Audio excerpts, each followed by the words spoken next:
የእግር ኳስ ስፖርት ሁልጊዜም ጥሩ ነገሮች የሚታዩበትና ጥሩ ነገሮች የሚስተናገዱበት ብቻ አይደለም። አንዳንድ ጊዜ ደግሞ በእግር ኳስ ይሆናሉ ተብሎ የማይታሰቡና የማይጠበቁ ነገሮች ሲከሰቱ ይስተዋላሉ። ከሰሞኑም በቱርክ እግር ኳስ በተደጋጋሚ ጊዜ እየተፈጠሩ ያሉ ነገሮች የእግር ኳስን ሌላኛውን መልክ ቁልጭ አድርገው ያሳዩ ናቸው። በቱርክ እግር ኳስ አሁን የእግር ኳስ ውርርድ ወይም ደግሞ ከቁማር ጋር ተያይዞ በርካታ ዳኞች፣ የጨዋታ አመራሮችና ተጫዋቾች በእንዲህ አይነት ነገሮች ውስጥ መዘፈቃቸው እየተነገረ ይገኛል።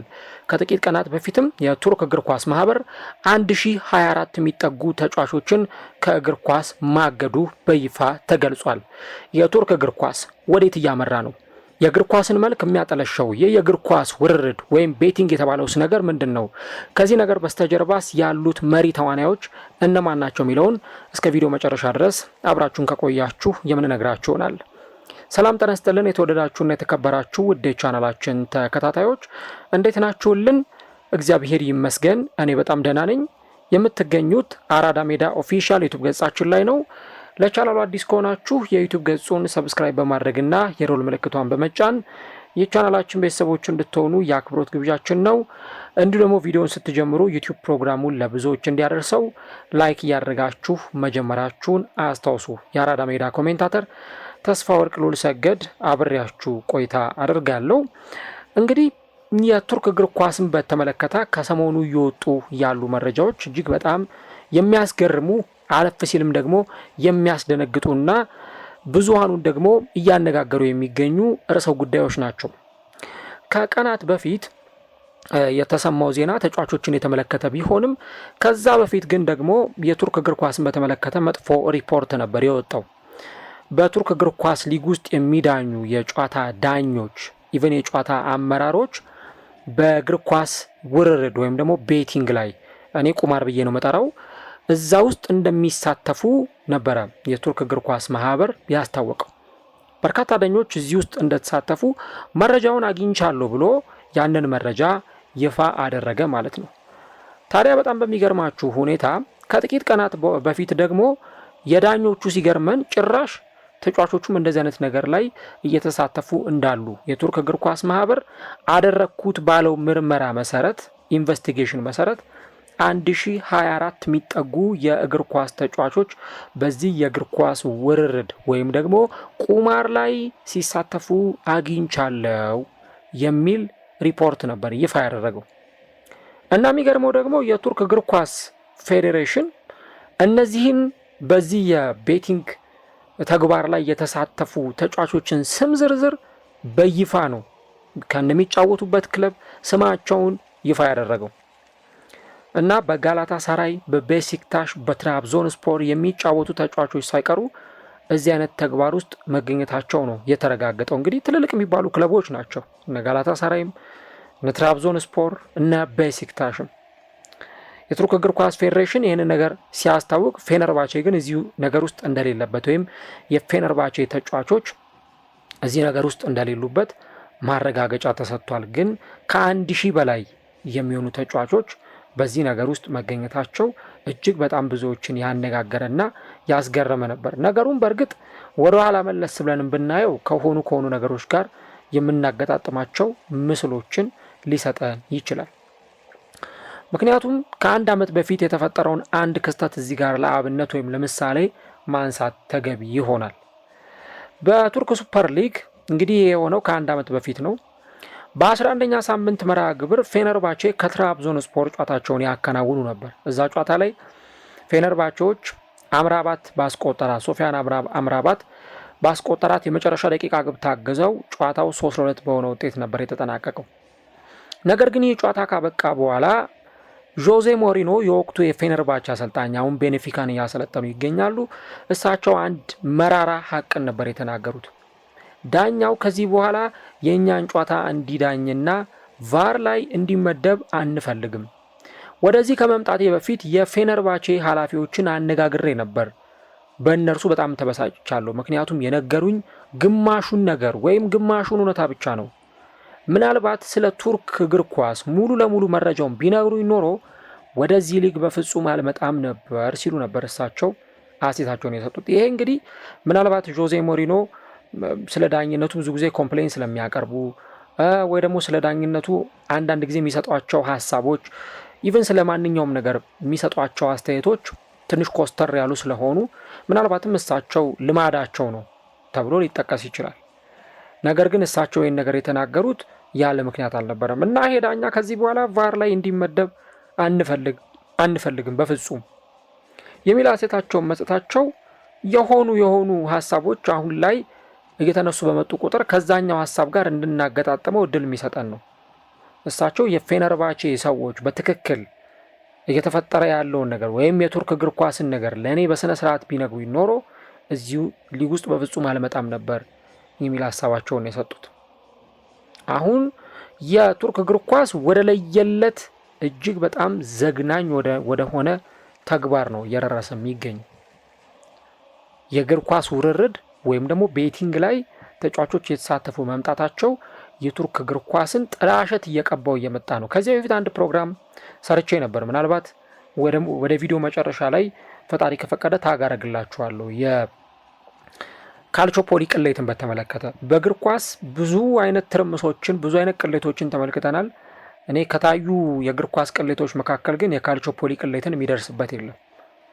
በቃ ውጤት ማጭበርበሮች፣ የማች ፊክሲንግ ምን ያልታየ ነገር አለ እዛ የካልቾፖሊ ቅሌት ላይ በጣም ብዙ ነገሮች ነበሩ። አይን ያወጡ ብዙ ጥፋቶች እንደነበሩም ጭምር ይታወሳል በዛን ጊዜ። አሁን ደግሞ እንግዲህ ከአመታት በኋላ ምናልባትም ደግሞ ከካልቾፖሊ ቅሌት በኋላ በዚህ አሁን ባለንበት ዘመን በእግር ኳስ የተመለከት ነው የምንገኘው በጣም ዘግናኝ የሚባል ተግባር እየተፈጸመ ነው የሚገኝ።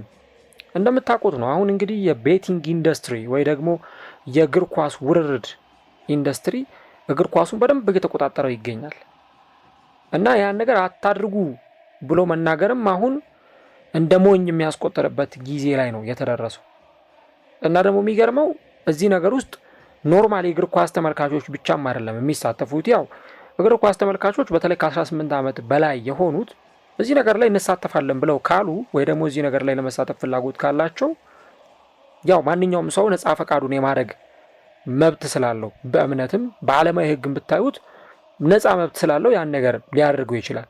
ግን ደግሞ ነገሩ ትክክል እንዳልሆነ በደንብ እዚህ ጋር ማንሳት ተገቢ ጉዳይ ነው። ከዛ ባለፈ ግን እንደዚህ አይነት ነገሮችን ደግሞ በተመለከተ ሰዎች እንዲህ አይነት ነገሮችን ሲያደርጉ በምን አይነት ከለላ ውስጥ ነው የሚያደርጉት? በተለይ ቤቲንግ ላይ መሳተፍ በፍጹም ለእግር ኳስ ተጫዋቾች፣ ለአሰልጣኞች እንዲሁ ደግሞ ለተጫዋቾችና አብሮ በዙሪያቸው ላሉ ባለሙያዎችም ጭምር የተፈቀደ አይደለም። ይህንን ነው በደንብ በእግር ኳሱ የምንመለከተው። ቱርክ ውስጥ ግን አሁን ይህ ነገር እየተበላሸ መጥቷል። አብዛኞቹ ክለቦች ላይ እንደዚህ አይነት ነገሮችን የሚያደርጉ ሰዎችን እንመለከታለን። ከዚህ ባለፈ ደግሞ እንደውም ዛሬ አንድ የቱርክ ተጫዋች በጣም አንጋፋ የሚባል ተጫዋች ነው። ይህንን ጉዳይ በተመለከተ ፍርድ ቤት ቀርቦ ነበረ። እነዚህ 1024 ተጫዋቾች በአንድም በሌላ መንገድ ከዚህ ከእግር ኳሱ ታግደው እንዲቆዩ ተደርጓል፣ እውነቱ እስከሚታወቅና እስከሚጣራ ድረስ። ከዛ በኋላ በእርግጥ እውነቱ ከታወቀ በኋላ ምንም ነገር ሊሆን ይችላል። እንግዲህ ይሄ ኡይሳል የተባለ ተጫዋች በቤሲክታሽ በአማካይ መስመር ላይ የሚጫወት ተጫዋች ነው። የቱርክ እግር ኳስ ፌዴሬሽን ካገዳቸውና ወደ እግር ኳስ ድርሽ እንዳትሉ ብሎ ከከለከላቸው ተጫዋቾች መካከል አንዱ እሱ ነው እና ይህ ሰው እንግዲህ ለረጅም ጊዜ በቤሲክታሽ ተጫውቶ ያሳለፈ ምናልባትም ደግሞ በዛው በቱርክ እግር ኳስ ውስጥ አሁን 34 ዓመቱ ላይ ይገኛል። ኔሲፕ ኡይሳል ይባላል እና በጣም አንጋፋ የሚባልም ተጫዋች ነው። እንግዲህ ለምን ያክል ጊዜ እንኳን በዛ ተጫውቷል ተብሎ ቢጠየቅ ምናልባትም በቤሲክታሽ የሆኑ ዓመታት ላይ ሲያሳልፍ የነበረ ከ300 በላይ ጨዋታዎችን በዛ ክለብ ውስጥ ማከናወን የቻለ ተጫዋች ነው። አሁን እንግዲህ ከ2009 ጀምሮ ነው በዛ ክለብ ውስጥ የተጫወተ የሚገኘው። የቱርክ ብሔራዊ ቡድን የታዳጊ ቡድኖችን አገልግሏል። በቱርክ ብሔራዊ ቡድን የዋናው ቡድን መለያም ተጫውቶ ያሳለፈ ተጫዋች እንደሆነ ፕሮፋይሉ ይናገራል። እና ዛሬ ፍርድ ቤት ቀርቦ ነበር ተጫዋቹ ይህንን ጉዳይ እንዲያብራራ እና ደግሞ ከዚህ ጉዳይ ጋር ተያይዞ ምላሹን እንዲሰጥ። ታዲያ እሱ ይህንን ጉዳይ በተመለከተ በፍጹም አዝኛለሁ የሚል አስተያየት ነበር የሰጠው። ለ20 ዓመታት ያክል በቤሲክታሽ እግር ኳስ ክለብ ተጫውቻለሁ። እና ይሄ ነገር ሙሉ በሙሉ እኔን ዲስትሮይ ያደረገ እኔን ሙሉ በሙሉ ያጠፋ ዜና ነው የሰማሁት ብሏል። እና ሙሉ በሙሉ ልቤን ሰብሮታል ሲል ነበር የተናገረው። which makes me extremely heartbroken ሲል ነው የተናገረው። በቃ በህይወቴ ትልቁ የጨለማው ክፍል ትልቁና መጥፎ ጊዜ አሁን እያሳለፍኩት የምገኘው ጊዜ ነው የሚል ሀሳብ ነበር የሰጠው። እንግዲህ ኢስታንቡል በሚገኘው በካራሳምባ የፍርድ ቤት ቦታ ላይ ነው እንግዲህ ተገኝቶ ተጫዋቹ ይህንን ቃሉን ሲሰጥ የነበረው እና እሱም ቢሆን ሲናገር እኔ ይህን ነገር በፍጹም አላደረግኩትም። የኔን አይዲ ነምበር ተጠቅሞ ዌብሳይቶች ላይ ገብቶ ሬጂስተር አድርጎ ቤቲንግ ላይ የተወራረደ ሰው አለ እና ይህን ነገር እኔ በፍጹም እንዳልፈጸምኩት እርግጠኛ ነኝ። የክለቤን ስም በዚህ መንገድ በማስነሳት የራሱ እጅግ በጣም ሀዘን ይሰማኛል ብሎ ነበር የተናገረው እና በእርግጥ ቲክቶክ ላይም ያንን ቪዲዮ ሰርቼዋለሁ ቅድም ዜናው በተሰማ ጊዜ ተጫዋቹ ይህንን አስተያየት ነበር የሰጠው። ከዛ የቤሲክታሽ እግር ኳስ ክለብ ጸሐፊ የሴክሬታሪ ኃላፊ የሆኑት ኡጉር ደግሞ ይህንን ጉዳይ በተመለከተ አንድ ጉዳይ ተናግረዋል። ከፉትቦል አሶሲዬሽኑ ወይም ከፉትቦል ማህበሩ ጋር ንግግሮችን እናደርጋለን። በተለይ ይህንን ጉዳይ አይተን ተጫዋቹ እዚህ ተግባር ላይ ተሳትፏል ወይም አልተሳተፈም የሚለውን ነገር ካየን ካረጋገጠን በኋላ እኛ ከቱርክ እግር ኳስ ማህበር ጋር ወይ ከፌዴሬሽኑ ጋር ማድረግ የሚጠበቁብንን ንግግሮች እናደርጋለን የሚል ሀሳባቸውን ነበር የሰጡት። ግን ደግሞ በቱርክ እግር ኳስ ውስጥ አሁን እየተፈጠሩ ያሉ ነገሮች የተሰሙ ያሉ ዜናዎች ቅድም እንዳልኳችሁ በዛኛው ሳምንት የዳኞቹን ስንሰማ ነበረ። አሁን ደግሞ የምንሰማቸው ነገሮች ወደ ተጫዋቾቹ እንደመጡና ኦልሞስት እንግዲህ ከ1000 በላይ ተጫዋቾች እዚህ ተግባር ላይ መሳተፋቸው በጣም በሚገርም ሁኔታ እግር ኳሱን የምርም እየጎዳው እንዳለ መናገር ይቻላል። ሌሎች ነጥቦችንም ማንሳት ይቻላል ከዚሁ ከቤቲንግ ጋር ተያይዞ። አሁን እንግዲህ የቤቲንጉን ኢንዱስትሪ ከእግር ኳሱ ነጥሎ ማየት አይቻልም። ኢቭን በሀገራችንም ክለቦች የቤቲንግ ስፖንሰሮችን ይዘው ከነዛ ጋር አብረው በአጋርነት እየሰሩ ይገኛሉ እና ደግሞ ቤቲንጉ የሚያመጣው ገንዘብ ኢንዱስትሪው ላይ የሚያንቀሳቅሰው ገንዘብ ቀላል የሚባል አይደለም እና ደግሞ ትልልቅ የሚባሉ ተጫዋቾችም ሳይቀሩ ነው እንደዚህ አይነት ነገሮች ውስጥ አሁን እየገቡ ስማቸው እየጠፋ እየተመለከትን የምንገኝ። እንደነ ጋላታሳራይ ያሉ ክለቦችም ሳይቀር ስማቸውን ለማደስ መግለጫዎችን እያወጡ ይገኛሉ። ኢቭን ለጋላታሳራይ ከሚጫወቱ ተጫዋቾች መካከል ደግሞ አንደኛው የሆነው ኤልማሊ እሱም በኢንስታግራም ስቶሪው ላይ ወጥቶ ሰኞ ዕለት እኔ ስሜን ማጽዳት እፈልጋለሁ፣ ይሄን ነገር በተመለከተ የተነሳብኝ ስላለው ነገር ራሴን መከላከል እፈልጋለሁ ብሎ አንዳንድ ነገሮችን ሲናገር ነበር። እንግዲህ ይሄ እስከ ታችኛው የሊግ እርከን ድረስ እንደዚህ አይነት ነገሮች እንዳሉ ነው የሚወጡት መረጃዎች የሚያሳዩት እና ፍጹም ያልተጠበቁ ፍጹም ይሆናሉ ተብሎ ማይታሰቡ ነገሮች ናቸው። በኢትዮጵያም እንደዚህ አይነት ነገሮችን ስንሰማ ነበር። የገዛ ክለባቸው ላይ ቁማር የሚቋመሩ የገዛ ክለባቸው ላይ ቤቲንግ ተወራርደው ወደ ሜዳ የሚገቡ በአንደኛው በኩል ከቤቲንግ ገንዘብ ለማግኘት ጥረት የሚያደርጉ በሌላኛው መልኩ ደግሞ ከሚጫወቱበት ክለብ ደሞዝ የሚቀበሉ እንደዚህ አይነት ስብዕና ያላቸው ተጫዋቾች ኢቨን ሀገራችንም ውስጥ እንዳሉ በተደጋጋሚ ጊዜ ስንሰማ ነበር እና ቀደም እንዳልኳችሁ ነው። አሁን ይሄ ትልልቅ የሚባሉ ተጫዋቾች እኮ ዓለም ላይ እነዚህ ነገሮች ሲያስተዋውቁ እናያለን። ቤቲንጎችን ሲያስተዋውቁ እንደዚህ አይነት ተግባራት ላይ ሲሳተፉ እናያለን። ግን ቀደም እንዳልኳችሁ ከእግር ኳስ ውጭ ያሉ ሰዎች ደጋፊዎች ሊሆኑ ይችላሉ፣ ሌሎች ሰዎች ሊሆኑ ይችላሉ። እንደዚህ አይነት ነገሮችን እናደርጋለን ብለው ካሉ ብዙ ምንትን ላይ ይባል ይችላል፣ ኦፌንድ ላይ ይደረጉ ይችላሉ። ግን ደግሞ ተጫዋቾችን በተመለከተ ይሄ ነገር ተገቢነት አለው ወይ የሚል ነገር ደግሞ ማንሳት እዚህ ጋር በጣም አስፈላጊ ነው እና በአፍሪካ፣ በኤዥያ፣ በአውሮፓ እንዲሁም ደግሞ በእንግሊዝ በጣም ሪስትሪክትድ ሆኖ ገደብ ተጥሎበት የሚተገበር ጉዳይ ነው። አሁን ባለው ሁኔታ ደግሞ ለምንድን ነው ቤቲንግ እግር ኳሱን እንደዚህ ባለ መንገድ ሊቆጣጠር የሚችለው እና ደግሞ እግር ኳሱን እንዴት ሊጎዳው ይችላል የሚል ነጥብም እዚህ ጋር ማንሳት አስፈላጊ ነው። እግር ኳሱ በቤቲንግ የሚጎዳበት እድል በጣም ሰፊ ነው። አንደኛ ተጫዋቾች፣ ዳኞች፣ የጨዋታ አመራሮች፣ ኢቭን የክለብ ባለቤቶች እንደዚህ አይነት ነገር ላይ የሚሳተፉ ከሆነ ለውጤት ማጭበርበር፣ ለማች ፊክሲንግ እና ለኮራፕሽን፣ ለሙስና በጣም ተጋላጭ ይሆናል ማለት ነው። በእንደዚህ አይነት ነገሮች በተለይም ዝቅተኛ የሚባሉ የአውሮፓ ሊጎች እንዲሁ ደግሞ አፍሪካ ውስጥ ያሉ ሀገራት እንደዚህ አይነት ነገሮች በተደጋጋሚ ጊዜ ሲተገበሩ እንመለከታለን። ውጤት ለማጭበርበር በጣም ክፍት ነው። ለምሳሌ አንድ ቤቲንግ የተወራረደ ተጫዋች እንዴት ነው ሜዳ ገብቶ ጤነኛ በሆነ አይምሮ ኳስ ሊጫወት የሚችለው? ይህን ነገር ማሰብ በጣም አስፈላጊ ነው እና የስፖርቱን ኢንተግሪቲ የሚያጠፋ የስፖርቱን ተአማኒነት የእግር ኳሱን ተአማኒነት የሚቀንስ ጉዳይ ነው። ቅድም እንዳልኳችሁ የካልቾፖሊ ቅሌት ከጀርባው ብዙ ውስጥ ሚስጥሮች አሉት ነው። ያንን የሰራሁትን ቪዲዮ ከ4 ወር በፊት የሰራ ፕሮግራም ነው። መጨረሻ ላይ ታጋረግላችኋለሁ፣ ገብታችሁ አድምጡት። የምር በጣም ብዙ የምትማሩበት ነገር ስለሆነ ነው። እንደው ሰዎች ከሌን እንደግፋለን ከሌን እንወዳለን ምናምን እንደዛ ከመባባል ውጪ በእግር ኳሱ ምን አይነት ነገሮች ናቸው እየተሰሩ ያሉት? በጣሊያን እንግዲህ እኮ የካልቾፖሊ ቅሌት ለዘመናት እንደ ታሪክ ሆኖ እንደ ማጣቀሻ ሆኖም ሲነሳ ነበር፣ በቃ ለረጅም ጊዜያት። ምክንያቱም ይሄ ምንም የሚያጠያይቅ አይደለም። በእግር ኳስ የካልቾፖሊ ቅሌትን የሚያክል ብዙዎችን ያተረማመሰ ብዙዎችን የበጠበጠ እና ደግሞ ብዙዎችን ወደ ቅጣት ያስወረደ አይነት ታሪክ ተሰርቶ ማይታወቅ፣ ያውም ደግሞ ይቺ ሀገር ጣሊያን ብዙ ማፊያ ቡድኖች አቅሏን የሚያስቷት ሀገር እንደሆነች ይታወቃል።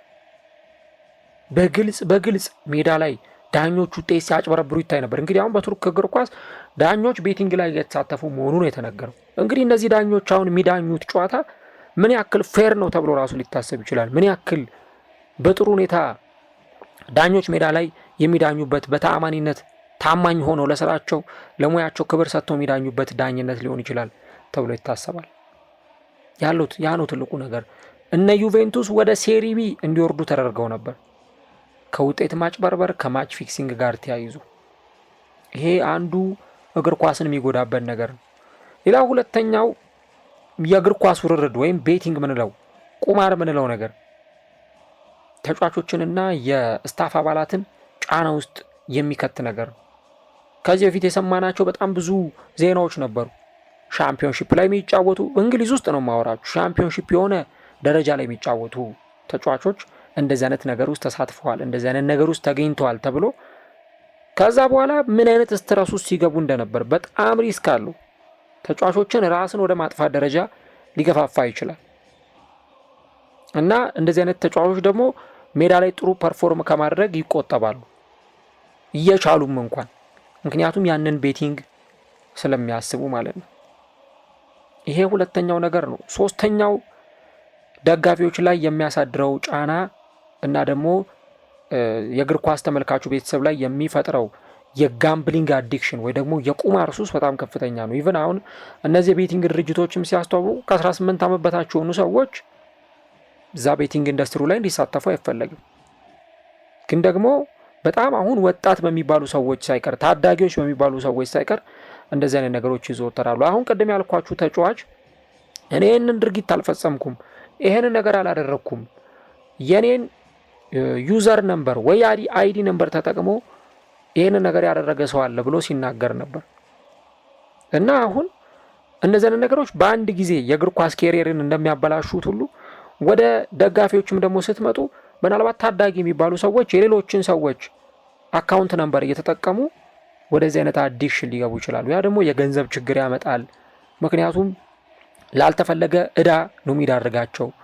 ሜንታል ችግሩ የጭንቅላት የአእምሮ ጤናን የሚያሳጣ ነው። ሶሻል ኮንሲኩዌንሱ ደግሞ በጣም ከፍተኛ ነው። አራተኛው ደግሞ ኔጌቲቭ የሚባል የክለብ ባህል ወይም የክለብ ካልቸር እንዲመጣ ነው የሚያደርገው። ምክንያቱም